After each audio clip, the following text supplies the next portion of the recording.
I'm a little disappointed because when Kim Jong-un had the meeting with President Xi in China, the second meeting, the first meeting we knew about, the second meeting, I think there was a little change in attitude from Kim Jong-un. So I don't like that. I don't like that.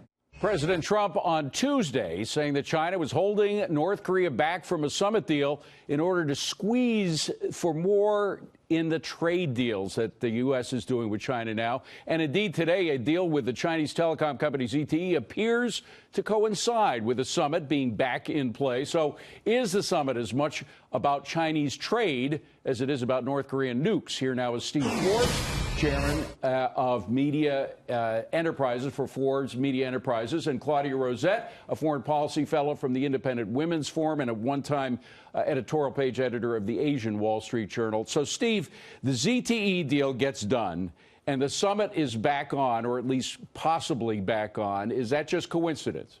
David, no. The Chinese combined these all together, and I think they were quietly very pleased by the reaction of the agricultural sector in this country to the prospect of having tariffs on soybeans and the like.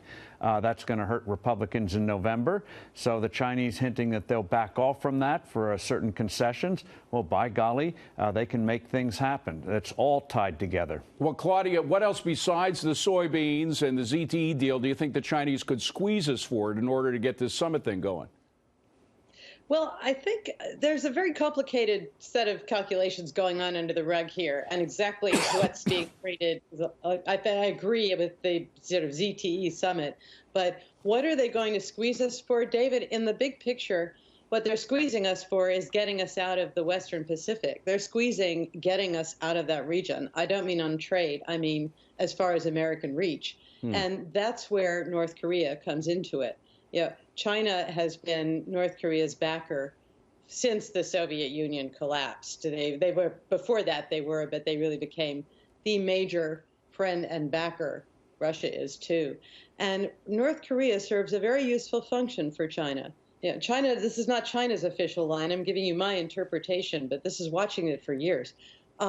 China says it's disappointed with North Korea's nuclear tests and its antics and its, refusal, its ballistic missile tests. No, I don't buy it. China's not disappointed. China's delighted. It humiliates us and bedevils us, and that's China's real play here. Yeah. Expect lots of bumpiness. All right. Well, Steve, I want to go back to what's happening politically, because, the Democrats are painting this as a terrible failure for President Trump, suggesting that it was John Bolton talking about the Libyan example that was the reason why North Korea pulled out, when, in fact, the president himself said, he started to get some bad signals when he felt that China was talking into North Korea's ear and telling him what to do.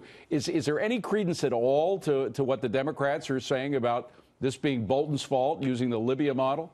Of course not. They're just using a pretense to gum things up and try to get real concessions. And ultimately, what they're going to try to do in this whole process, David, is to try to drive a real wedge between us and South Korea. Hint that good things may happen if we start to withdraw troops. They could get the great deal of the century, just withdraw, pull back from South Korea. That would have severe repercussions in Japan. China is playing a long game, and I hope we're up to it. And we should be willing to pull back if we don't think we're going to get something. Well, we just showed that we were, interests. Claudia. I mean, that's the point. What happened this week was the president pulling back because he realized he was being played. And I mean, I think we're playing long ball, too. It's not just the Chinese. I think they realize that North Korea is a great bargaining chip. They're going to use it for as long as they possibly can.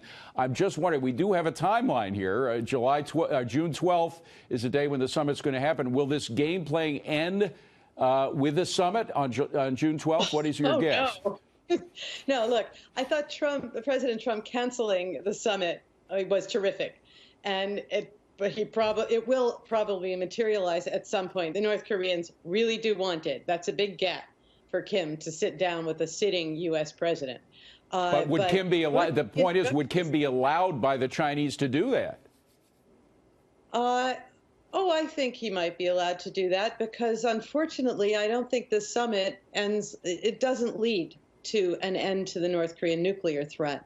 I don't see that. I just don't see that unless there is a change of regime in North Korea. All right. Well, very quickly, let me go back to Steve. Steve, do you think, finally, we're running out of time, but is it a possibility that we really could denuclearize North Korea? The only way we're going to get a denuclearized North Korea is if we leave South Korea, ultimately, or reduce our presence to where it has no credibility of preventing an attack in the future. That's their goal, and that's what we got to realize. We've got to ramp up the sanctions because this is going to be a long, drawn-out battle, diplomatically and otherwise.